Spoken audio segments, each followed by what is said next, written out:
Hello hi नमस्कार ओडिशार सबु सिने प्रेमी भाई और भौणी मानू आम ओडिया सिनेमा चैनल को स्वागत करुछि। अभी मजा आएगा ना भिड़ो। आज कथा हवा अनुभव महांती सिनेमा मु कौन एते खराब क्यों तेलुगु सिनेमा कॉपी होईछि।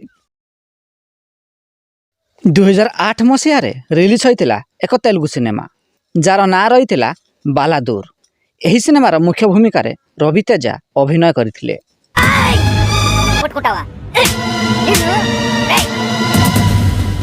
एहार 2 वर्ष पर अर्थात 2010 मसीह रिलीज होइतिला ओडिया सिनेमा मु कौन एते खराब। एही सिनेमा को निर्देशना देइथिले बसंत साहू, संगीत निर्देशना देइथिले ओम प्रकाश महांती। एही सिनेमार मुख्य भूमिका रे अनुभव महांती, विजय महांती, मिहिर दास प्रमुख अभिनय करथिले।